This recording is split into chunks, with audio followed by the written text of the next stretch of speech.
Harold Harefoot, or Harold I, was King of England from 1035 to 1040. His cognomen, Harefoot, referred to his speed, and the skill of his huntsmanship. He was the younger son of Cnut the Great, King of England, Denmark, and Norway by his first wife, Ælfgifu of Northampton. Paternity. The Anglo-Saxon Chronicle reports that Harold said that he was a son of Cnut the Great and Ælfgifu of Northampton, although it was not true. Florence of Worcester elaborates on the subject, claiming that Ælfgifu wanted to have a son by the king, but was unable to. She secretly adopted the newborn children of strangers and pretended to have given birth to them. Harold was reportedly the son of a cobbler, while his brother Sven Knutsson was the illegitimate son of a priest. She deceived Cnut into recognizing both children as his own. Harriet O'Brien doubts that Cnut, the shrewd politician who masterminded the bloodless takeover of Norway, could have been deceived in such a way. She suspects that the tale started out as a popular myth, or intentional defamation presumably tailored by Emma of Normandy,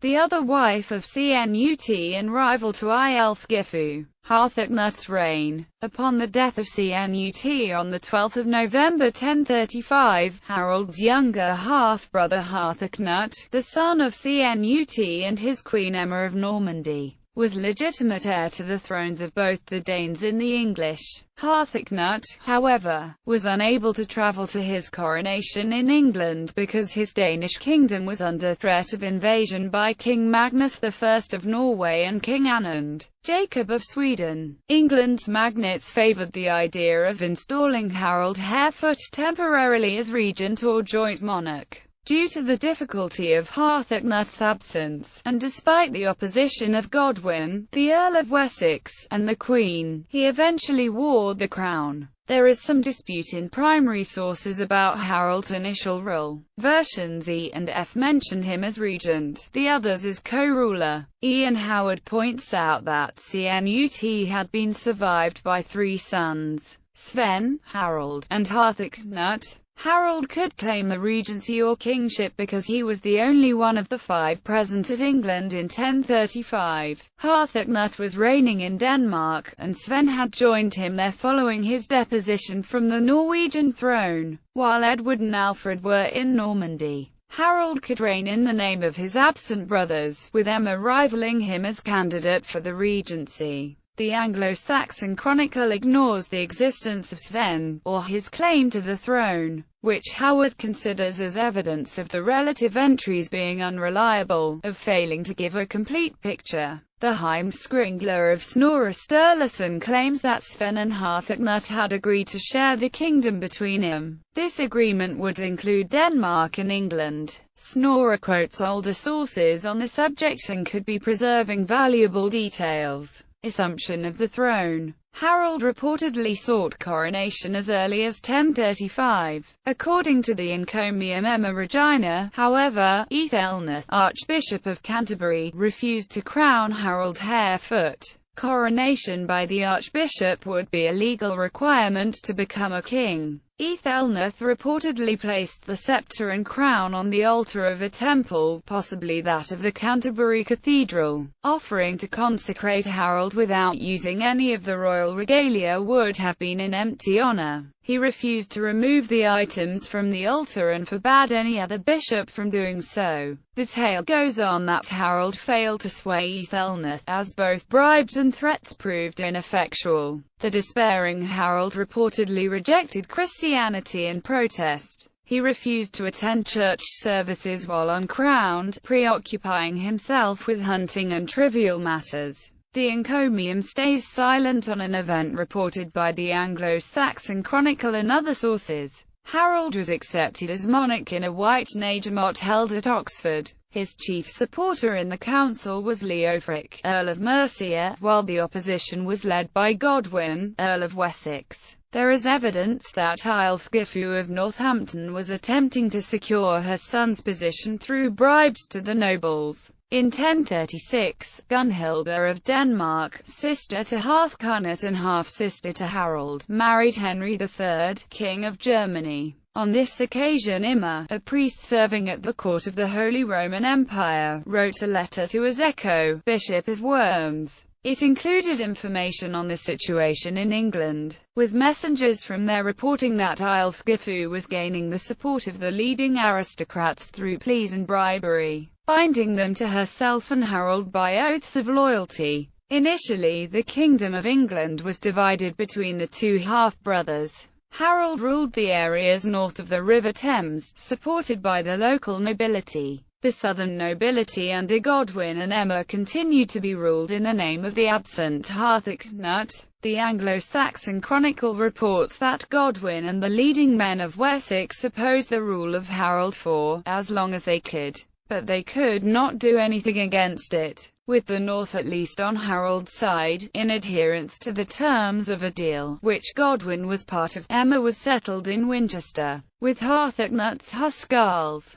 Harold soon sent and had taken from her all the best treasures of Cnut the Great. The situation could not last for long, and Godwin eventually switched sides. William of Malmesbury asserts that Godwin had been overwhelmed in power and in numbers by Harold. In 1037, Emma of Normandy fled to Bruges, Flanders, and Harold was everywhere chosen as king. The details behind the event are obscure. The account of the Anglo-Saxon Chronicle, version E, jumps from Harold being a mere regent to Harold being the sole king. Versions C and D do not even make a distinction between the two phases. Ian Howard theorizes that the death of Sven Knutsson could have strengthened Harold's position. He went from being the second surviving son of Cnut to being the eldest living, with Harthacnut still absent and unable to press his claim to the throne. Harold himself is somewhat obscure. The historian Frank Stenton considered it probable that his mother Ælfgifu was the real ruler of England for part or all of his reign. Kelly de Vries points that during the High Middle Ages, royal succession in Northern Europe was determined by military power. The eldest son of a king could have a superior right of inheritance but still lose the throne to a younger brother, or other junior claimant, possessing greater military support. Harold managed to win the throne against the superior claim of Harthacnut in this way. The 11th century provides other similar examples. Magnus I of Norway, who wasn't a warlord, had reigned for more than a decade when his uncle Harald Hardrada challenged his rule. With Harold being a famous military leader, his claim would end Magnus' reign early. Baldwin Viscount of Flanders was effectively succeeded by his brother Robert I, rather than his own sons. Robert Curthose, Duke of Normandy, lost the throne of England to his younger brothers William II and Henry I. With the Kingdom of England practically owned by Harold, Harthacnut could not even approach without securing sufficient military strength. His decision to remain in Denmark probably points to him lacking sufficient support, though he would certainly wait for an opportunity to forcefully assert his claim and depose his half-brother. Harold reigned as sole king from 1037 to 1040. There are few surviving documents about events of his reign. The Anglo-Saxon Chronicle mostly covers church matters, such as the deaths and appointments of bishops and archbishops. There is, however, record of a skirmish between the Anglo-Saxons and the Welsh in 1039. The named casualties were Edwine, brother to Leofric, Earl of Mercia, Thurkel, and Ælfgeat, but there are no other details concerning this event. Also in 1039, there is mention of a great gale, again with no details. Invasion by Alfred and Edward. In 1036, Alfred Atheling, son of Emma by the long-dead Ethelred, returned to the kingdom from exile in the Duchy of Normandy with his brother Edward the Confessor, with some show of arms. Their motivation is uncertain. William of Poitiers claimed that they had come to claim the English throne for themselves. Frank Barlow suspected that Emma had invited him, possibly to use them against Harold. If so, it could mean that Emma had abandoned the cause of Harthacnut, probably to strengthen her own position. But that could have inspired Godwin to also abandon the lost cause. The encomium Emma Regina claims that Harold himself had lured them to England, having sent him a forged letter, supposedly written by Emma. The letter reportedly both decried Harold's behavior against her, and urged her estranged sons to come and protect her. Barlow and other modern historians suspect that this letter was genuine. Ian Howard argued that Emma not being involved in a major political maneuver would be out of character for her, and the encomium was probably trying to mask her responsibility for a blunder. William of Jumiges reports that earlier in 1036, Edward had conducted a successful raid of Southampton, managing to win a victory against the troops defending the city and then sailing back to Normandy, richly laden with booty. But the swift retreat confirms William's assessment that Edward would need a larger army to seriously claim the throne. With his bodyguard, according to the Anglo-Saxon Chronicle, Alfred intended to visit his mother, Emma, in Winchester, but he may have made this journey for reasons other than a family reunion, as the murmur was very much in favour of Harold. On the direction of Godwin, Alfred was captured.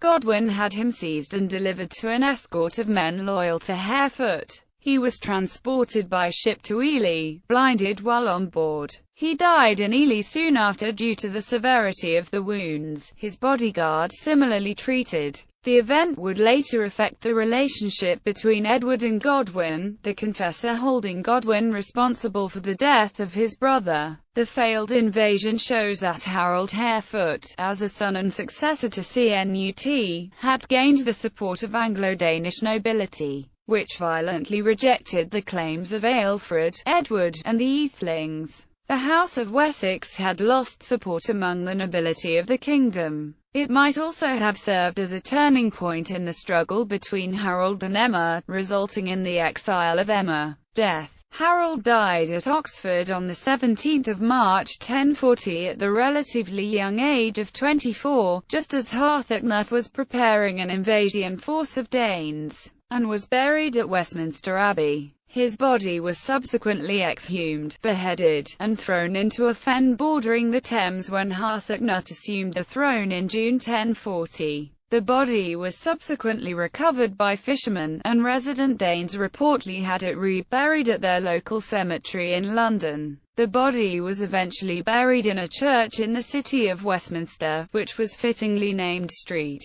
Clement Danes. A contradictory account in the Neatlinger saga reports Harold buried in the city of Moorstr, alongside his half-brother Harthacnut and the father Cnut. While mentioned as a great city in the text, nothing else is known of Moorstr. The Heimskringla by Snorre Sturluson reports Harold Harefoot buried at Winchester, again alongside Cnut and Harthacnut. The cause of Harold's death is uncertain. Catherine Holman attributes the death to a mysterious illness. An Anglo-Saxon charter attributes the illness to divine judgment. Harold had reportedly claimed Sandwich for himself, thereby depriving the monks of Christ Church. Harold is described as lying ill and in despair at Oxford. When monks came to him to settle the dispute over Sandwich, he lay and grew black as they spoke. The context of the event was a dispute between Christ Church and St. Augustine's Abbey, which took over the local toll in the name of the king. There is little attention paid to the illness of the king. Harriet O'Brien feels this is enough to indicate that Harold died of natural causes, but not to determine the nature of the disease. The Anglo-Saxons themselves would consider him elf-shot, the term for any number of deadly diseases. Michael Evans points out that Harold was only one of several youthful kings of pre-conquest England to die following short reigns. Others included Edmund I, Edred, Edwig, Edmund Ironside, and Harthacnut.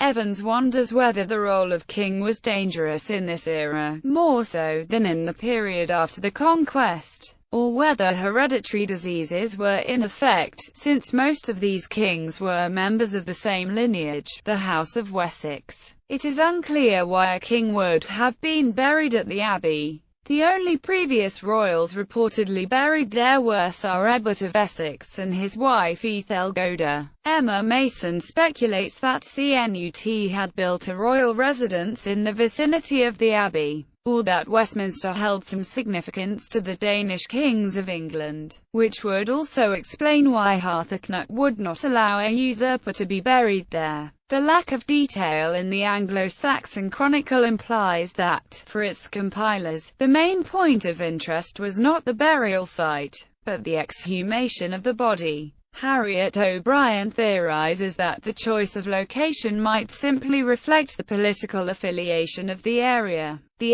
of Westminster and nearby London being a power base for Harold. A detailed account of the exhumation appears in the writings of John of Worcester. The group tasked with the mission was reportedly led by Alfred Puttick, Archbishop of York, and Godwin, Earl of Wessex. The involvement of such notable men would have had a significance of its own, giving the event an official nature and avoiding secrecy. Emma Mason suspects that this could also serve as a punishment for Godwin, who had served as a chief supporter of Harold, and was now tasked with the gruesome task. Offspring. Harold may have had a wife, Ælfgifu, and a son, Ælfwine, who became a monk on the continent when he was older. His monastic name was Alboin. Ælfwine. Alboin is recorded in 1060 and 1062 in charters from the Abbey Church of St. Foy in Conques, which mention him as son of Heraldus Rex Fuit Anglorum.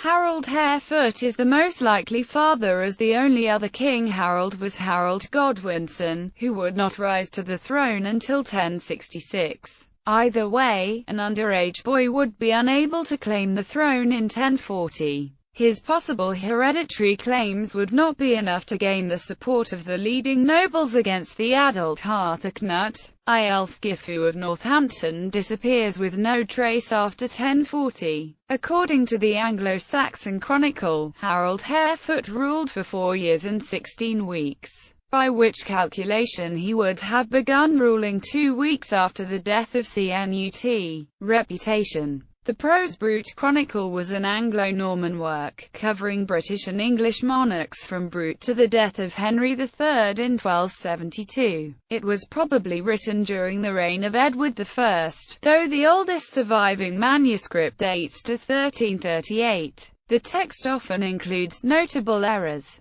The material on Harold Harefoot is rather unflattering. The author considered both Harold and Harthacnut to have been sons of Cnut and Emma of Normandy. He proceeds to portray Harold as follows. He went astray from the qualities and conduct of his father King Cnut, for he cared not at all for knighthood, for courtesy, or for honour, but only for his own will. He accuses Harold of driving his own mother Emma out of England, by the advice of Godwin, Earl of Wessex. He paints Harthacnut in a more favourable light. The Neatlinger saga considers Harold Harefoot to be the oldest son of Cnut and Emma of Normandy, though its author frequently misrepresents family relationships. Harthacnut and Gunhilda of Denmark are regarded in the text as his younger siblings. The narrative has Harold and Harthacnut dividing the realms of their father in an agreement. It also features Harold offering hospitality to his half-brother Edward the Confessor, but they were actually step-brothers,